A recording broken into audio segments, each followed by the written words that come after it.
பார்க்குறேன் வந்து. ஒரு படத்துக்கு அரசியல் பேசுவது தேவையான விஷயமா?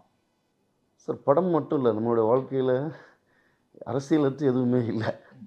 நம்ம நான் நான் நான் அரசியல் பேச விரும்பாத ஒரு இயக்குனரோ, அரசியல் பேச விரும்பாத ஒரு கலைஞன், இல்லை அரசியல் பேச விரும்பாத ஒரு எழுத்தாளன், அரசியல் விரும்பாத ஒரு ஓவியன் அப்படின்னு சொல்கிறதே வந்து ஏற்புடையது இல்லைன்னு நினைப்பேன். ஏன்னா இங்கே எல்லாத்துலேயுமே அரசியல் இருக்குது.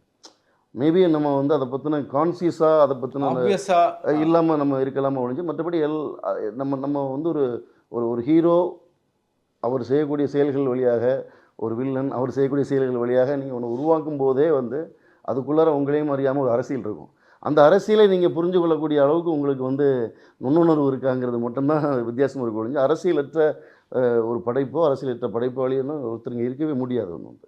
ஸோ இந்த படத்தை வந்து நீங்கள் ஒரு சீரீஸ் ஆஃப் டைம் பீரியட்ஸில் சொல்கிறீங்க. அதாவது 1980s ஆரம்பிச்சு அப்புறம் 2022 வரையும் போகிறீங்க. ஸோ ஒரு ஒரு ஸ்ட்ரக்சராக நீங்கள் அந்த படத்தை யோசிக்கும் போது, I want to tell the life of a Muslim family in southern Tamil Nadu. ரஃபாக இதுதான் வந்து ஒரு ஒரு ஒன்லைன்னு வச்சுக்கலாம். அதை வந்து இந்த டைம்லைனில் எடுத்துகிட்டு போக காரணம் என்ன? இந்த டைமில் என்னென்னா சார், இது ஒரு ஃபஸ்ட்டு மூவிங்கிறதுனால, நீங்கள் சொன்ன மாதிரி இது ஒரு ஃபஸ்ட்டு மூவிங்கிறதுனால இன்றைக்கி பார்க்கக்கூடிய ஆடியன்ஸுக்கு வந்து இப்போ இருக்கக்கூடிய முஸ்லீம்ஸ் லைஃப் இருக்குது இல்லையா வந்து, அது மட்டும்தான் வந்து முஸ்லீம்ஸ் லைஃப்பை பார்க்கப்படும் வந்து. ஸோ அவங்க எங்கேருந்து வந்தாங்க, எப்படி இருந்து வந்தாங்க, கடந்த 20 வருஷமாக வந்து அவங்களோட லைஃப் என்னவா இருந்தது, நான் எல்லா வழியாகவும் இன்றைக்கி வந்து இப்போ நம்ம இந்த படத்துலேயே நீங்கள் பார்க்கும்போது ஒரு பெரிய ஒரு டிரான்சாக்ஷன் இருக்கும் வந்து. ஸோ அந்த இடத்துக்கு அவங்க வர்றாங்க அப்படிங்கிறத காட்டுறதுக்கு எனக்கு வந்து 80s வந்து தேவைப்பட்டுச்சு வந்து. அதுதான் காரணம் வந்து. அதுதான் காரணம். ஸோ அந்த டிரான்சிஷன்ஸை காமிக்கிறதுக்காக உங்களுக்கு ஆமாம். அப்புறமா ரெண்டாவது வந்து என்னென்னா, அந்த மைக்ரேஷன்ஸ் வந்து இந்த கதையில் வந்து அந்த பாரம்பரியமான தொழில்களை விட்டுட்டு அவங்க வந்து வெளியேறி போகிறாங்க. ஸோ அது எப்போ துவங்குச்சு அப்படிங்கும்போது, குறிப்பாக இயந்திரமயமாக்கல் வந்து மிஷின்கள் வந்து மனித ஆற்றலை தேவைப்படாமல் மிஷின்கள் உள்ளே வரும்போது, இதில் வந்து நம்ம நெசவாக இருந்தாலும், ஆனால் விவசாயிகள்லேருந்து பல தொழில்களை நம்ம பாரம்பரியமான பல தொழில்களை நம்ம சொல்லலாம் வந்து. ஸோ அந்த காலகட்டம் தான் அந்த 70s 80s தான் அங்கே குறிப்பாக அந்த லேண்ட்ஸ்கேப்பில் வந்து போனவங்களும் போனாங்க. குறிப்பாக வேர்ல்டு வைடாக வந்து மாற்றங்கள் உருவானது இயந்திரமயமாக்கலில் அந்த காலகட்டத்தில் அதிகமாக இருந்தது வந்து. ஸோ அதில் நம்ம தூங்குவதற்கு அதுதான் காரணம் சார். ஓகே. இந்த படத்தை அதுக்கு பணம் கண்டுபிடிச்சி, ஆக்டர்ஸ் கண்டுபிடிச்சி, க்ரூ கண்டுபிடிச்சி எல்லாம் பண்ணுறதுக்கு இது ரொம்ப கஷ்டமான படமாக இருந்ததா? கண்டிப்பாக சார். ஏன்னா வந்து ஆக்சுவலி அஸ் எ ஃபிலிம் மேக்கராக நான் எப்போவுமே வந்து பதிவு செய்யாத கதைகளை நோக்கி போகணுன்னு விரும்புகிறேன். இப்போ நான் வந்து என்னுடைய முதல் படம் அவள் பேர் தமிழரசி வந்து தோல்பாவை கூத்தை பேஸ் பண்ண ஒரு படம். இப்போ நான் வந்து மலையாளம் டைரக்டர் லோகிதாஸோட ஒர்க் பண்ணியிருக்கிறேன். இப்போ ஓவராலாக இங்கே எல்லா ஸ்டேட்லேயுமே வந்து அங்கே இருக்கக்கூடிய நாட்டுப்புற கலைகளை பேஸ் பண்ண படங்கள் தொடர்ந்து வந்துகிட்டே இருக்கும்.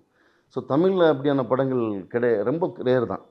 இப்போ மெயின் ஸ்ட்ரீமில் கரகாட்டக்காரன் மாதிரி, நாசர் சாருடைய தெருக்கூத்து பேஸ் பண்ண அவதாரம் மாதிரி, அப்போ ரொம்ப குறைவான படங்கள் இருக்கும்போது அப்போ நம்ம இன்றைக்கி திரையில் கதை சொல்கிறோம். ஸோ இன்றைக்கி உலகம் முழுக்க இருக்கக்கூடிய எல்லா ஃபிலிம் மேக்கர்ஸும் ஸ்க்ரீனில் தான் வந்து தங்களோட கதைகளை வந்து எக்ஸ்ப்ரெஸ் பண்ண சொல்கிறாங்க. அப்போது இந்த கதைகளை ஸ்க்ரீனில் முதல்ல சொன்னது யாருன்னா லெதர் பப்பட் பிளேயர்ஸ், தோல்பாவை கூத்து கலைஞர்கள் தான். இப்போ நான் ஒரு திரையில் கதை சொல்லக்கூடிய கலைஞனாக இருக்கிறேன்னா என்னுடைய ஆன்சிஸ்டர் எனக்கு முன்னோத்தி ஏராக வந்து அவங்க தான் இருக்கிறாங்க. ஸோ அப்போ அவங்கள பற்றின ஒரு படம் எடுப்போம் அப்படின்னு சொல்லி தான். அப்போ அது வரைக்குமே அவங்கள பற்றின ஒரு டீட்டெயில்டாக படம் கிடையாது.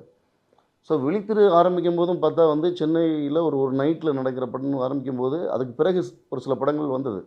அதுக்கு பிறகு துவங்கி அதுக்கு முன்னாடி வந்தது.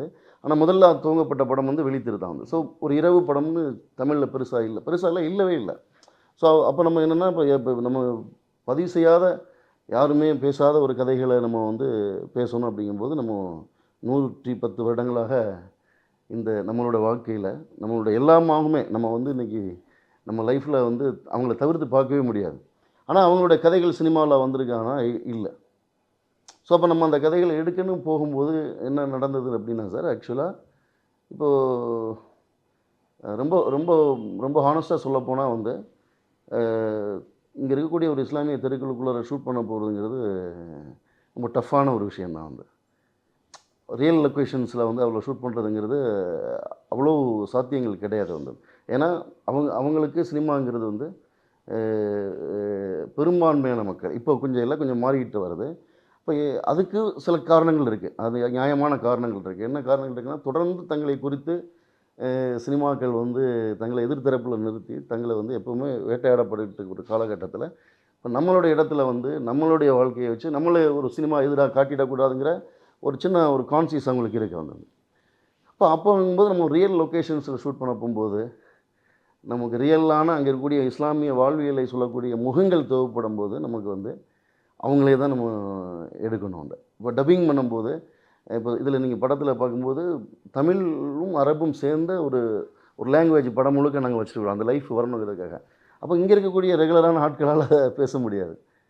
ஸோ டப்பிங் ஆர்டிஸ்ட் வந்து வந்தாலும் அதில் வந்து ஒரு சின்ன ஒரு ஆர்டிஃபிஷியல் தன்மை தெரிஞ்சிடும். அப்போ ரியலாக அவங்கள டப்பிங் பண்ண வைக்கிறதுன்னு நிறைய சிரமங்கள், படத்தை உருவாக்குறதுல நிறைய சிரமங்கள் இருந்தது.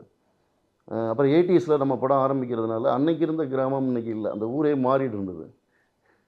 ஸோ அப்போ நமக்கு என்னென்னா நம்ம அதை ரீக்ரியேட் பண்ணுறதுக்கு நமக்கு ஒரு செட்டு போட்டு போயிருந்தால் நல்லபடியாக ஃப்ளெக்சிபிளாக ஷூட் பண்ணியிருக்க முடியும். ஆனால் நமக்கு பட்ஜெட் இல்லை. ஸோ அப்போ நமக்கு என்ன நடந்ததுன்னா ரொம்ப அதிசயமான விஷயங்கள்லாம் நிறைய நடந்தது சார். அந்த படம் வந்து ஒரு கட்டத்தில் இந்த படத்தை நான் நிறைய இன்டர்வியூஸில் சொல்கிற மாதிரி இந்த படத்தை நான் டைரக்ட் பண்ணுறது போய் இந்த படம் என்ன டைரக்ட் பண்ணுச்சு வந்து.